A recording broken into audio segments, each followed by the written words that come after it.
Halo para gabut setiawan dimanapun kalian berada, gimana kabarnya nih?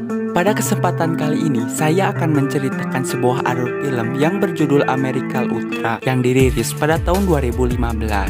Oke, tanpa banyak spoiler di awal, mari empengkan posisi duduk Anda, lalu rapikan dalaman mantan, itu pun kalau punya, dan mulai. Kisah diawali oleh seorang pria yang bernama Mike. Mike sendiri seorang pria yang tidak memiliki keberanian dalam urusan gelut. Bahkan di saat ia mengalami suatu ketakutan, dirinya suka mengompoli celana. Lebih parahnya, Mike seorang pecandu narkoboy. Lalu, Mike memiliki seorang pacar yang bernama Bibi. Di balik semua itu, ia sangat menyayangi pacarnya dan berniat akan melamarnya. Cannot even remember my life before the perfect fucked up couple. Kemudian, di saat Mike sedang mengganti papan nama di luar tokonya, terlihat dirinya sedang diawasi oleh satelit. Lalu, scene pun berganti ke kantor CIA, yang dimana di situ ada Victoria. Dia seorang atasan yang menciptakan program Wiseman. Lalu, ada temannya yang bernama Samsul. Pada saat itu, Victoria menerima telepon dari seorang pria misterius yang mengatakan ia akan membunuh salah satu aset yang dimiliki oleh Victoria.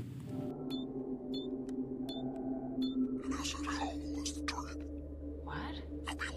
Yates?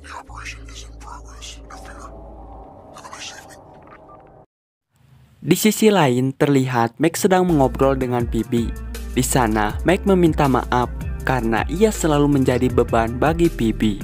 Kembali kepada Victoria, ia yang mulai curiga terhadap penelpon misterius itu, lantas pergi untuk bertemu dengan atasannya saat ini yang bernama Yates. Lalu secara terang-terangan, Yates memberitahu bahwa dirinya sudah menciptakan suatu program yang dinamakan dengan Tough Guy. Kemudian ia berniat akan membunuh salah satu aset yang berhasil, yaitu Mike. Victoria yang tidak terima lantas menentang rencana Yates. Dikarenakan posisi Victoria lebih rendah dari Yates, ia harus diusir dari tempat itu. Your assets. He's an American citizen. They're government. You were made a temporary supervisor because you kissed the right asses. Because I'm happy to. Well, I guess I'm doing fuck out of my fucking office. Keesokan harinya, Mike pun bertemu dengan temannya yang bernama Ross untuk membeli kembang api yang nantinya ia gunakan untuk melamar Bibi. Lalu saat Mike sedang bekerja di tokonya, ia didatangi oleh Victoria yang mengucapkan kata-kata untuk mengaktifkan program di tubuh Mike. Ia yang tidak mengerti atas perkataan tersebut hanya bisa bengong, yang pada akhirnya Victoria pun kesal dan pergi. Chariot Progressive. Listen. Mandelbrot set is in motion. Echo Choir.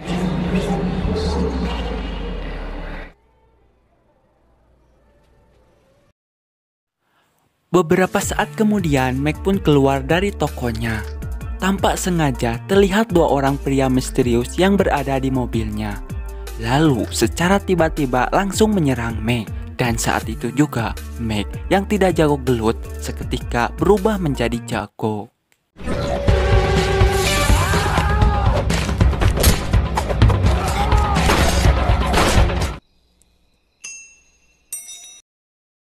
Ia yang ketakutan lalu disertai dengan kebingungan lantas menelpon Bibi agar datang ke tokonya saat ini juga. Sesampainya di sana, Bibi pun sangat kaget atas apa yang telah terjadi. Namun secara bersamaan datanglah polisi yang membuat mereka harus ditangkap. Di sisi lain, Yates yang menerima kabar bahwa kedua asetnya telah mati lantas mengusut dua aset lain untuk memburu Mike saat itu juga. Tanpa basa-basi, kedua aset ini pun langsung menembak sebuah kantor polisi yang di dalamnya terdapat Mike dan Bibi.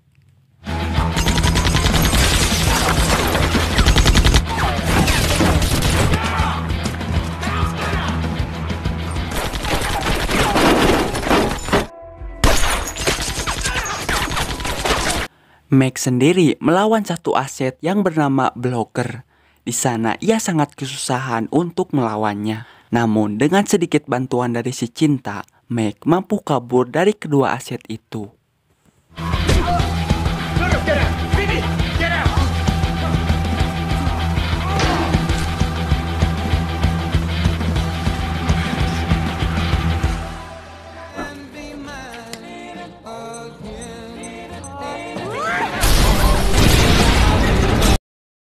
Setelah kejadian tersebut, Bibi pun sangat panik dan bingung harus kabur kemana lagi. Lalu, Meg mencoba menenangkan Bibi dan mengajaknya untuk ke rumah Rose, karena tempat yang aman saat ini adalah rumah Rose.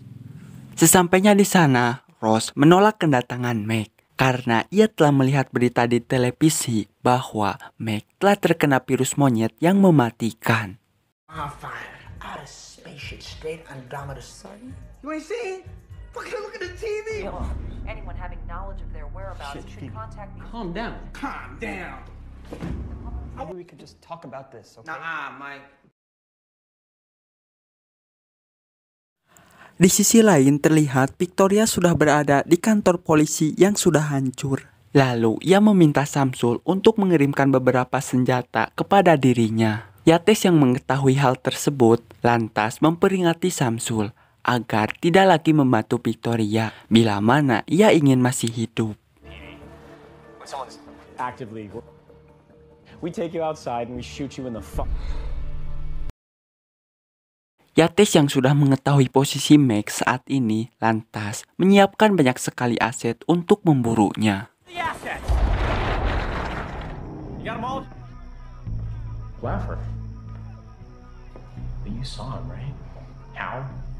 He took, but I got him back. Singkat waktu, para aset pun sudah berada di rumah Rose, lalu menyerang Rose dan anak buahnya, serta memasukkan sebuah asap beracun ke dalam rumah tersebut.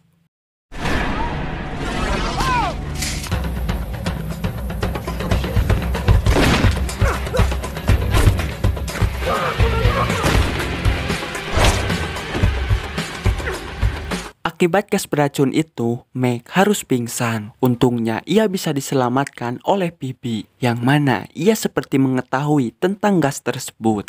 Kemudian di saat Meg tersadar, dirinya langsung menanyakan tentang siapakah sebenarnya Bibi. Dengan terpaksa, Bibi pun memberitahu bahwa ia adalah seorang agen CIA yang ditugaskan untuk menemani Meg. Lantas Meg pun sangat kecewa kepada Bibi, lalu pergi ke dalam mobil.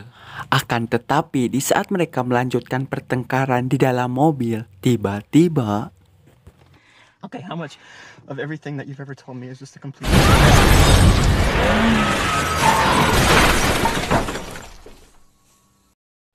Ya, mobil mereka harus ditabrak oleh blogger. Lalu blogger membawa Bibi. Dan saat itu juga blogger membakar mobil yang di dalamnya masih terdapat Meg. Tapi ternyata Meg diselamatkan oleh Victoria. Di sana Victoria menceritakan semuanya, yang mana Meg adalah salah satu asetnya yang berhasil ia ciptakan. Lalu Victoria juga menghapus semua ingatan Meg saat ia berusia 18 tahun. Di tengah perbincangan tersebut, mereka ketahuan oleh seorang bapak-bapak yang langsung menelepon polisi. Yates yang menerima kabar bahwa Meg belum mati lantas meminta Samsul untuk meledakkan rumah Meg dan juga mengirim beberapa aset untuk pergi ke sana.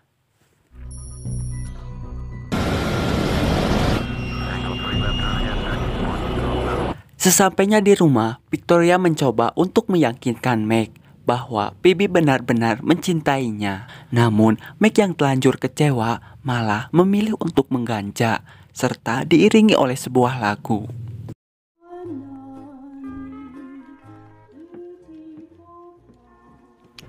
Secara bersamaan datanglah para aset yang langsung menyerang mereka.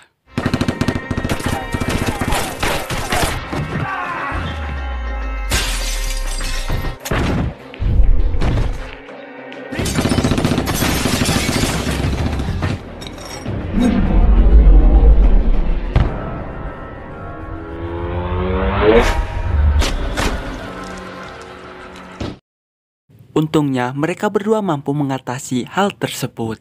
Di sisi lain, Samsul pun mengurungkan niatnya untuk meluncurkan bom ke rumah Meg. Kemudian ia langsung menelpon petinggi CIA yang bernama Raymond. Kemudian Meg menerima telepon dari Yates bahwa PB telah ia sandra. Lalu Yates memintanya untuk bertemu di sebuah toko. Saat itu juga Meg langsung pergi dan menghabisi seluruh aset milik Yates. Mike, what are you doing? I'm going to see. This is the moment that I have trained you. We clear?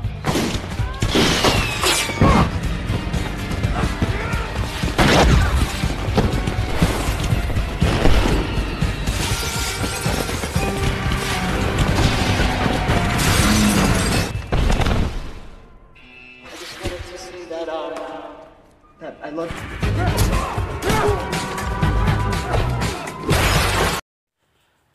Di sisi lain, PB pun mampu lepas dari Yates, lalu memberikannya beberapa pukulan. Secara bersamaan datanglah Victoria yang langsung mencekik Yates hingga ia akan mati.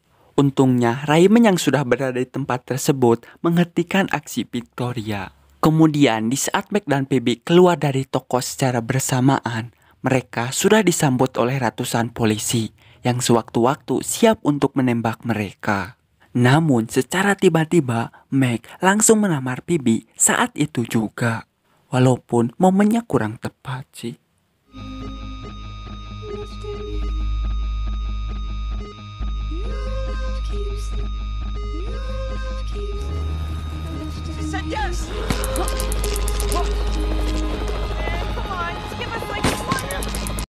Singkat waktu, Yates dan Victoria pun dibawa ke sebuah hutan oleh Raymond. Di sana mereka ditanyai soal kekacauan yang telah terjadi. Lalu Yates yang banyak bacot membuatnya harus mati oleh Raymond. Victoria yang ketakutan memberitahunya bahwa programnya lebih baik dari Yates. Bahkan Meg mampu menghabisi seluruh aset Yates hanya dengan seorang diri. Lalu scene pun berganti ke 6 bulan kemudian. Terlihat mereka berdua mendapatkan suatu misi baru. Di sana Meg diremehkan oleh seseorang dikarenakan tampang Meg yang tidak meyakinkan. Akan tetapi di saat Meg ingin menyerang, cerita pun berakhir.